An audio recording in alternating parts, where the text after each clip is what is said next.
Israel ఇరాన్ల మధ్య యుద్ధానికి end card పడింది. ఇజ్రాయెల్ ఇరాన్ మధ్య కాల్పుల విరమణ అమల్లోకి వచ్చిందని ఇరాన్ అధికారికంగా ప్రకటించింది. ఒప్పందం అమల్లోకి రావడానికి ముందే మొత్తం 6 క్షిపణులను ఇజ్రాయెల్ మీద ప్రయోగించినట్టు ఇరాన్ ప్రకటించింది. ఇరాన్ ప్రకటనతో దాదాపు 12 రోజులుగా కొనసాగుతున్న ఇజ్రాయెల్ ఇరాన్ యుద్ధానికి ఎండ్ కార్డు పడినట్లయింది. కాల్పుల విరమణ ఒప్పందానికి ముందు దక్షిణ మధ్య ఇజ్రాయిలే లక్ష్యంగా ఇరాన్ దాడులు చేసింది. టెల్ అవీవ్ను లక్ష్యంగా చేసుకుని టెహ్రాన్ క్షిపణులు ప్రయోగించింది. ఈ దాడుల్లో 3 ఇజ్రాయెల్ పౌరులు మరణించినట్టుగా ఆ దేశం ప్రకటించింది.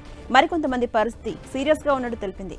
అటు ఇరాన్ మిసైళ్ల దాడుల్లో ఇజ్రాయెల్లోని పలు ప్రాంతాల్లో సైరన్లు మోత మోగడంతో ప్రజలంతా సురక్షిత ప్రాంతాలకు వెళ్లాలని ఇజ్రాయెల్ మిలిటరీ ప్రజలను హెచ్చరించింది. దక్షిణ మధ్య ఇజ్రాయెల్నే లక్ష్యంగా చేసుకుని ఈ క్షిపణులు ప్రయోగించినట్టు ఐడిఎఫ్ వెల్లడించింది. ఇక జెరూసలేం బీర్షెబా ప్రాంతంలో దాడులు జరిగినట్టుగా తెలుస్తోంది. ఈ దాడుల కారణంగా బీర్షెబాలోని ఓ భవనం తీవ్రంగా దెబ్బతింది. అందులోని 3 మరణించగా పలువురు గాయపడ్డారు. వారిలో కొందరి పరిస్థితి విషమంగా ఉన్నట్టు తెలుస్తోంది.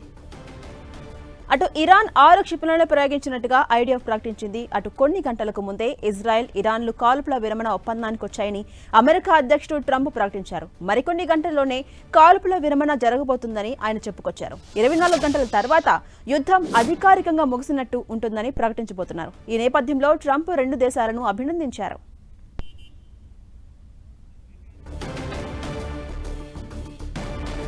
ఇరాన్ ఇజ్రాయిల్ యుద్ధానికి ఎట్టకేలకు ఎండ్ కార్డు పడింది. అధికారికంగా ఇరాన్ కాల్పుల విరమణ ఒప్పందం జరిగినట్టుగా అఫీషియల్ గా అనౌన్స్ చేసింది. దీంతో 12 రోజుల యుద్ధానికి ఎండ్ కార్డు పడినట్టయింది. దీంతో ప్రజలంతా కాస్త ఊపిరి పీల్చుకుంటూ ఉన్నారు.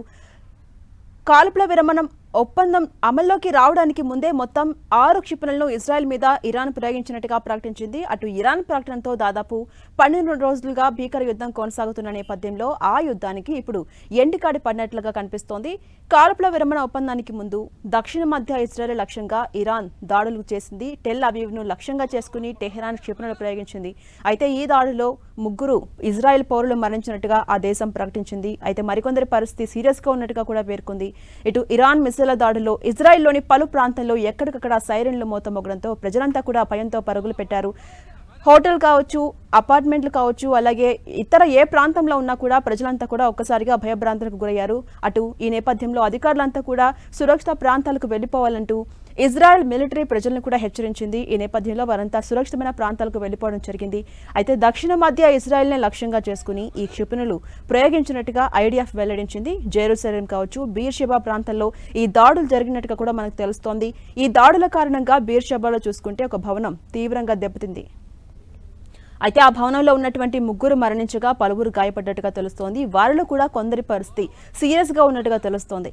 ఇరాన్ మొత్తం 6 క్షిపణులను ప్రయోగించినట్టుగా ఐడిఎఫ్ ప్రకటించింది. అటు కొన్ని గంటలకు ముందే ఇజ్రాయెల్ ఇరాన్లు కాల్పుల విరమణ ఒప్పందానికి వచ్చాయని అమెరికా అధ్యక్షుడు ట్రంప్ స్వయంగా ప్రకటించారు.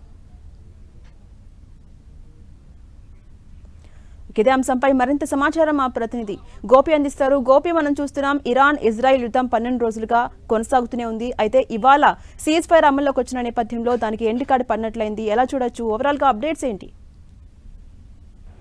ఝాన్సీ అని పశ్చిమాసియాలో క్షణానికో మలుపులు తిరుగుతున్న యుద్ధానికి సంబంధించి ఇరాన్ ఇజ్రాయెల్ మధ్యన కాల్పుల విరమణ ఒప్పందం జరిగినట్లు కూడా అమెరికా అధ్యక్షుడు డొనాల్డ్ ట్రంప్ ప్రకటించారు. అయితే ఆ ప్రకటన వెలువడినప్పటికీ కూడా ఈ రోజు తెల్లవారుజామున టెల్ అవీవ్ లక్ష్యంగా చేసుకుని టెహ్రాన్ క్షిపణులను కూడా ప్రయోగించడం జరిగింది. దీంతో పలు చోట్ల సైరన్ల మోతం మోగిందని చెప్పొచ్చు. ఇరాన్ క్షిపణులు తమ దేశం వైపు దూసుకు వస్తున్నాయని, ప్రజలంతా సురక్షిత ప్రాంతాలకు వెళ్లాలంటూ కూడా ఇజ్రాయెల్ మిలిటరీ ప్రజలను హెచ్చరికలు జారీ చేయడం జరిగింది. దక్షిణ మధ్య ఇజ్రాయెల్ను లక్ష్యంగా చేసుకుని ఈ క్షిపణులను ప్రయోగించినట్లు ఐడిఎఫ్ కూడా వెల్లడించడం జరిగింది. జెరూసలేం బీర్షెబా ప్రాంతంలో దాడులు జరిగినట్లు కూడా తెలుస్తుంది. ఈ దాడుల్లో దాదాపు ఒక భవనం పూర్తిగా దెబ్బతిన్నది. అందులో 3 మృతి చెందగా పలువురు కూడా గాయపడ్డట్టుగా తెలుస్తుంది. అయితే వారిలో కొంతమంది పరిస్థితి కూడా విషమంగా ఉన్నట్టు తెలుస్తుంది. అయితే ఇప్పటి వరకు ఇరాన్ 6 క్షిపణులను ప్రయోగించినట్టు కూడా ఐడిఎఫ్ వెల్లడించడం జరిగింది. టెహ్రాన్ కాలమాన ప్రకారం ఈ రోజు తెల్లవారుజామున 4 గంటల ప్రాంతంలో ఈ క్షిపణులను ప్రయోగించింది. అంతకు ముందే ట్రంప్ ఈ కాల్పుల విరమణకు సంబంధించి ప్రకటన చేయడం, ఇరాన్ విదేశాంగ మంత్రి కూడా దీనికి స్పందిస్తూ తాము ఎలాంటి ఒప్పందం చేసుకోలేదంటూ కూడా ఆయన ట్విట్టర్ ఖాతా వేదికగా తెలియజేయడం జరిగింది. అయితే తెల్లవారుజామున 4 గంటల లోపే టెల్ అవీవ్ లో దాడులు ఆపితేనే తాము కూడా ఈ దాడులను ఆపుతామంటూ కూడా ఆయన తన ట్విట్టర్ వేదికగా చెప్పడం జరిగింది. అయితే ఈ పోస్ట్ చేసిన కొన్ని గంటలకే ఇరాన్ మళ్ళీ దాడులు చేయడం కూడా జరిగింది. అయితే అటు ఇజ్రాయెల్ కూడా ప్రతి దాడులు చేస్తున్నట్టుగా కూడా కొన్ని వార్తలు వచ్చాయి. అయితే ఇటు టెహ్రాన్ లో కూడా సైరన్ల శబ్దం వినిపించింది. అదేవిధంగా ఇజ్రాయెల్ లో కూడా సైరన్ల శబ్దం వినిపించడం తోటి పూర్తుల ఈ యొక్క కాల్పులకు విరమణకు సంబంధించి కూడా ఇంకా ఎండ్ కార్డు పడలేదా అన్న సందేహాలు కూడా తలెత్తాయి. అయితే ఈ 12 గంటల లోపే ఈ యుద్ధం అధికారికంగా ముగిస్తుందంటూ కూడా ట్రంప్ తన సోషల్ మీడియా వేదికగా అధికారికంగా ప్రకటించడం జరిగింది. అయితే ఇరాన్ ఈ యొక్క ఒప్పందాన్ని ఏదైతే ఈ ఒప్పందానికి తాము కూడా ఒప్పుకుంటున్నట్టుగా కూడా కొంత సూచనాప్రాయంగా చెప్పినప్పటికీ దీనిపైన ఇంకా క్లారిటీ రావాల్సిన అవసరాలు అయితే కనపడుతున్నాయి. ఎందుకంటే ఇప్పటి వరకు అధికారికంగా ఇజ్రాయెల్ అధికారిక ప్రకటన అయితే చేయలేదు. కేవలం ఇరాన్ మాత్రం కొంత ఏదైతే ట్రంప్ చేసిన ప్రకటనకు కొంత సూత్రప్రాయంగా మాత్రం అంగీకరించినట్టుగా అయితే మనకు అర్థమవుతుంది. అయితే ఇటు ఆ యుద్ధంలో ఈ యొక్క కీలక పరిణామాలు చోటు చేసుకోవడానికి కొన్ని గంటల ముందే డొనాల్డ్ ట్రంప్ తన సోషల్ మీడియా వేదికగా ఈ యొక్క వేకువజామున అంటే దాదాపు 3 గంటల 32 నిమిషాలకు ఈ 12 రోజులుగా జరుగుతున్న యుద్ధానికి ముగింపు లభించిందంటూ కూడా ఆయన సోషల్ మీడియాలో చెప్పడం జరిగింది. ఈ 2 దేశాలను కూడా ఆయన అభినందిస్తూ సోషల్ మీడియా వేదికగా కాల్పుల విరమణను ప్రకటించడం జరిగింది. Right, thank you Gopi.